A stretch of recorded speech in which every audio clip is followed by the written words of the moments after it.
Hello everybody, today we're going to take a look at the iPhone 5. So this is just a quick look and feel to see what the phone looks like. So this phone has recently been released, and as you might know, this phone was available for pre-order from Apple a week before it was available in the stores. And during the first few days of that pre-order period, Apple clocked up some 2 million orders of the phone, which is quite impressive, shows a strong demand for the phone. And I'm guessing that a lot of people who had the iPhone 4 skipped the iPhone 4S and were waiting for the iPhone 5. So let's take a look at the iPhone 5, which we have here right next to an iPhone 4, just for comparison. And the most obvious difference must be the display of the phone. So the width is the same on both, and the pixel density is the same. Both are Retina displays. The difference is that the iPhone 5 has a longer display, so you get another row of icons onto it. And that gives you a 4-inch display, versus all the other iPhones had 3.5-inch displays. Something I was looking for in the iPhone 5 was better color saturation. I really wasn't very happy with the iPhone 4. It was great when it came out a few years ago, but compared to some of the new Samsung, Nokia and so on telephones, I think the screen on the iPhone 4 was just starting to look just a little bit tired and old. It didn't have the same vibrance. The iPhone 5, they claim to have 44% more color saturation to give you more vibrant colors, true blacks and so on, give the screen just a bit more pop. I think it does to an extent, but it wasn't as much as I was expecting. But it does look really nice. The casing on the iPhone 5 is made out of aluminium, or aluminum if you're American, and they've done away with the glass back which we had on the iPhone 4. I didn't like the glass back actually. I didn't understand why you would stick a glass back on a phone, or more glass than you need to on a phone, because it's something you might drop and that just makes it a bit frail. So it's all aluminium and feels very nice actually, very nicely machined, very snug, very precise. So yeah, quite impressed with what they've built, and it actually feels just a little bit too light for what it is. If we look at the phone, then some differences. The buttons on the side here, we've got the volume buttons and the mute switch. They're about the same, but I think on the iPhone 5 they feel more solid, probably been re-engineered.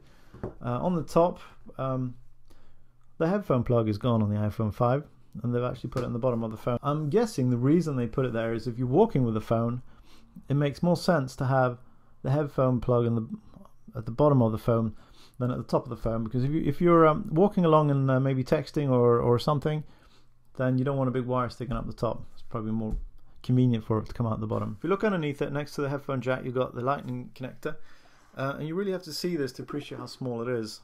And so it's really teeny actually. It's not even half of my fingernail. And I know they did this for space savings reasons. They really couldn't fit that big plug on there anymore. Everything in this phone is apparently very crammed in. There isn't a lot of space in there. Another difference then is the SIM card slot. We used to have micro SIMs for the iPhone 4 and 4S. And they've gone to nano SIMs now, which are even smaller. So I was a bit surprised. I expected this to be much smaller, but it was just a bit smaller. And I was able to take my old micro SIM card and cut it to shape with a pair of scissors and put it in the phone and get it to work. I wouldn't recommend you do this because I probably got lucky. It's probably better if you go to a phone shop and they use a proper cutter to do it. But so far this phone seems to work just fine. The camera on the back is the same camera as on the iPhone 4S. The glass is a little bit different. I think they're using mineral glass this time around. Also, the faster processor inside the phone means that the phone has better low light capabilities when it comes to taking pictures. You also get a panorama app with the phone that allows you to sweep with the camera and capture scenes and create your own panoramas, which is quite a nice little thing. For the guts of the phone, it has an A6 processor, which is a quad-core processor, and I'm pretty sure that's the first quad-core processor that we've ever seen on any of Apple's telephones. Also, we have better connectivity. The problem we have with the iPad, the new iPad that came out in 2012, was that it had 4G, but it didn't work in Europe, so it wasn't much use for us over here.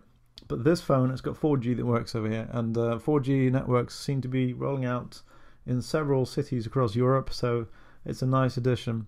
It's also supposed to be faster on Wi-Fi networks compared to the older iPhones. It's got 3 microphones versus the old one only had 2, which gives you better fidelity. And with the phone you get some better headphones, finally. The old headphones that we used to get were pretty bad. They had no bass, but these do produce quite good bass. They're not the best headphones in the world, but they're actually adequate for what they are. So when I read the spec sheet for this phone, I wasn't really very impressed. it just seemed to be, well, slightly bigger screen, faster processor, you know, the normal incremental stuff. But now I've had a chance to look at the phone and actually handle it and play around with it.